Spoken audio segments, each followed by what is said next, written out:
ma vidéo pour mon budget du mois de mars. J'espère que vous allez tous et toutes très bien et que tout se passe bien pour vous.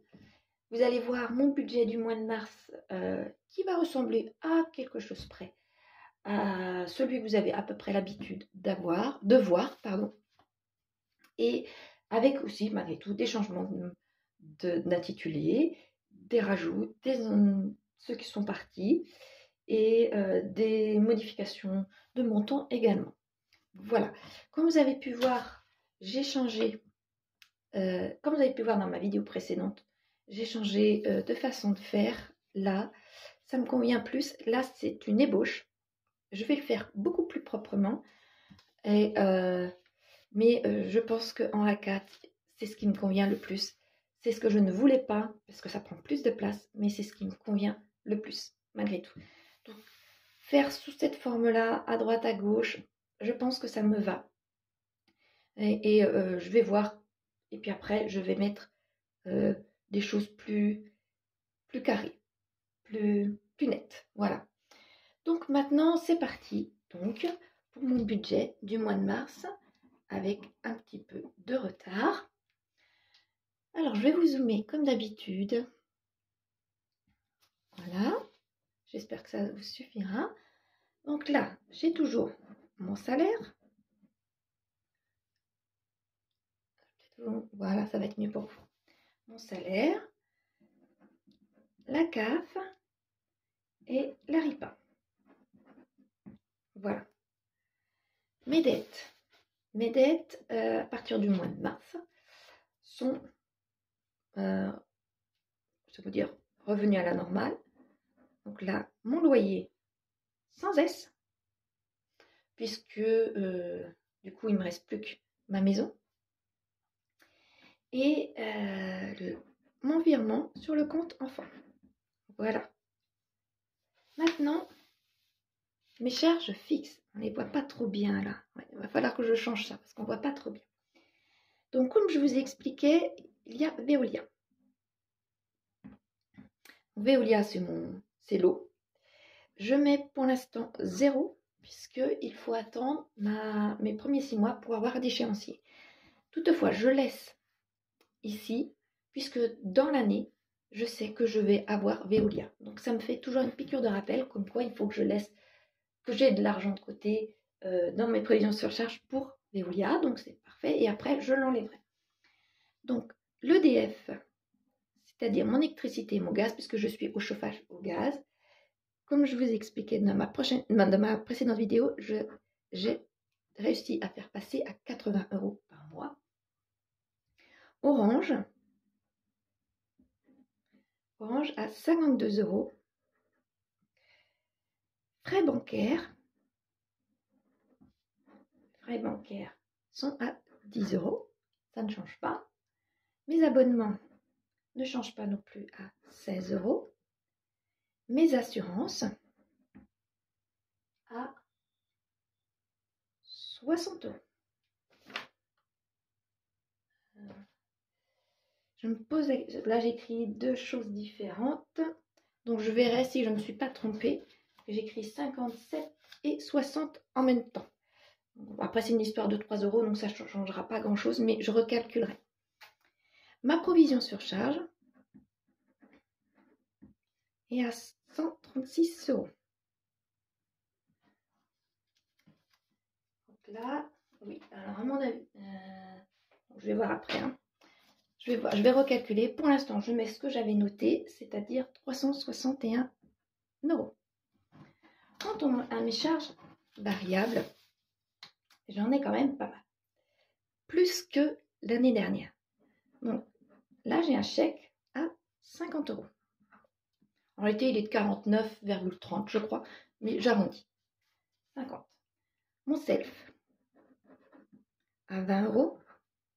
Donc là, je redescends à 20, ce qui était le montant que je donnais l'année dernière. Mais, eh bien, au mois de février, j'avais mis 25 puisque je savais que j'avais été un peu plus. Après, mon PEA, comme à mon habitude, à 30 €. Internet, quick, Internet à 100 €. Mes imprévus. Comme d'habitude, sont à 100 €, puisque j'ai tous les mois, ça ne change pas depuis que je fais ce budget à base de 0, ça ne change pas, tous les mois, j'ai des imprévus. Je pense que j'en aurai moins maintenant du fait des enfants, que je n'ai plus que 2 à la maison. Et eh bien, j'avance moins d'argent pour mes grands, parce qu'ils n'ont pas de chéquier, parce que ça ne les intéresse pas, enfin, vous voyez, ce genre de choses-là. Quelquefois, eh bien, en fin de mois, ils n'ont pas ce qu'il faut. Donc, pour moi, ça devient des imprévus. Donc, je garderai, quoi qu'il en soit, toujours 100. C'est pas dit qu'après, je diminue si je me retrouve dans quelques années avec un seul enfant, ou moi, quand tous mes enfants sont partis. Mais 100 €, ça me va bien. Mon épargne de précaution, comme d'habitude, en virement automatique de 50 €. Et j'ai des chèques vacances. Là, c'est pareil. Chèque vacances. Je ne sais pas pourquoi je l'ai mis là, et mois de février, pareil, puisque mes chèques vacances, en réalité, eh bien, ils sont pris sur mon salaire. Donc là, j'enlève ça. Je ne sais pas ce que j'ai fait. Du tout. Donc là, j'avais marqué 330, mais en réalité, c'est 250 pour les charges variables. Donc, je me suis bien trompée en réalité. Eh bien, je vais changer de façon de faire après. Alors, donc pour mes charges totales, forcément, ce n'est plus bon. J'étais à 691, je vais être à 611. Ah, pardon, voilà, je vais être à 611 puisque j'étais à 691 et que j'enlève 80 €. Maintenant, je vais voir les enveloppes. Là aussi, ça a changé. J'ai maintenant plus que l'alimentation à 400 €. Je laisse coiffure 0 € puisque je suis allée le mois dernier, pardon. Mais pour pas oublier, lorsque je ferai mon budget du mois d'avril, pour pas oublier que j'ai la coiffeuse, je mettrai coiffeuse. J'ai mon carburant, quoi qu'il en soit, de 150, en espérant que 150 me suffisent. L'hygiène et entretien de 30 €. Les extras, 50 €. Divers, 50 €. Donc ça me fait un total de 715. Comme vous avez pu voir, j'ai des enveloppes qui ont disparu. Maintenant, c'est coiffeuse et non plus beauté, puisque mon esthéticienne, je ne vais pas y aller aussi souvent maintenant. Je vais peut-être y aller 2 ou 3 fois dans l'année et c'est tout. Et voilà, parce qu'il faut que je fasse des économies autre part. J'avais, en plus d'extra et divers, j'avais loisirs. Mais les loisirs, je ne les aurai pas tous les mois. J'espère qu'avec 100 €, ça suffira. Et puis ben voilà, quoi. Là, au moins pour le mois de mars, je n'ai pas ça. Alors, concernant maintenant, eh bien, mes épargnes. Mes épargnes, je vais les faire de façon différente cette année.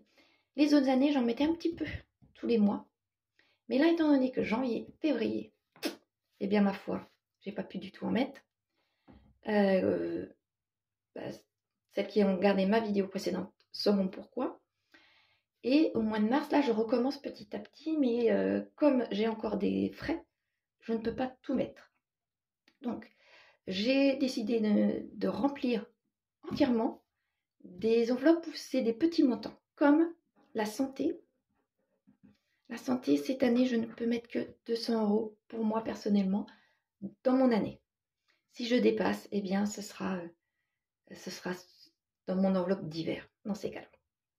Mais entre les ostéos, là, j'ai changé de niveau pour ma mutuelle, donc j'ai loin un peu plus d'ostéo, mais comme c'est dans un pack, c'est aussi pour mon podologue, c'est aussi pour d'autres spécialistes, et pour moi, personnellement, je ne m'y retrouve pas, étant donné que je vais voir tous les ans plusieurs spécialistes et je vais être moins bien remboursée que les autres années.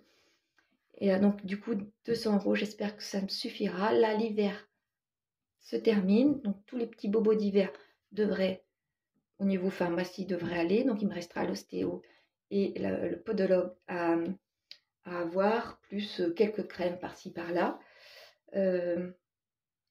Je verrai, mais à mon avis, ce sera certainement pas assez.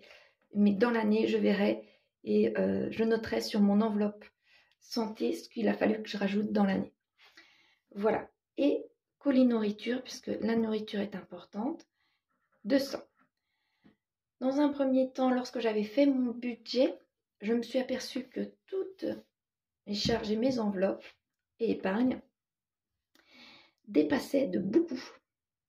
Eh bien, avec mes dettes naturellement, ces trois-là dépassaient de beaucoup mon budget par rapport à mes revenus. Parce que j'avais noté mon stock alimentaire. Voilà, stock. Parce que mon stock, c'est pas forcément que alimentaire. J'avais mis 300 € et je me suis aperçue que je dépassais. Là, maintenant, puisque j'ai 80 € que j'avais trop noté, je vais pouvoir le mettre. Ça va me faire 480. Voilà, 480. Donc, du coup, je débute mon enveloppe du stock. Pour pouvoir faire mon budget à base de 0, là, avec tout ce que j'avais calculé, j'avais en plus tout simplement 12 €. Donc, les 12 €, je les mets comme d'habitude. Quand c'est des petits montants comme ça, je les mets avec les imprévus. Voilà. Donc là, au mois de mars, comme vous pouvez voir, mes enveloppes sont très réduites et mes épargnes sont encore plus réduites. Mais c'est pour aller mettre, pour remplir directement certaines enveloppes. Donc après, je verrai. Ce sera, je pense, ma façon de faire. Si je peux rattraper mon retard de janvier-février, si tout se passe comme les autres années, je vais pouvoir rattraper une partie, voire la totalité de janvier-février. Par contre, je ne pense pas que je vais pouvoir anticiper sur mes autres années. Si vous vous souvenez, ce que je veux, c'est avoir une année d'avance concernant mes épargnes. Ce que je veux, c'est aussi avoir de l'épargne de précaution, ça c'est sûr. Et 6 mois, ce n'est pas assez, mais ce sera mon objectif pour l'instant. Mon épargne de précaution et mon fonds d'urgence. Mon fonds d'urgence, c'est pareil, il va falloir que je l'augmente. Et bien là, étant donné que j'ai pris la totalité dedans, mon fonds d'urgence, c'est pareil. Ce sera compliqué, qu'il monte très vite. Je vais voir là ce que je vais pouvoir faire dans mon fonds d'urgence. Je vais calculer toujours de la même façon. Mon fonds d'urgence montera avec l'argent qui me reste ici. Ce sera ma priorité. Après, mes défis, mes défis pour l'instant, vous savez, mes défis des 100 enveloppes, pour l'instant, je les laisse en stand-by. Mon défi des 52 semaines, pour l'instant, je laisse en stand-by.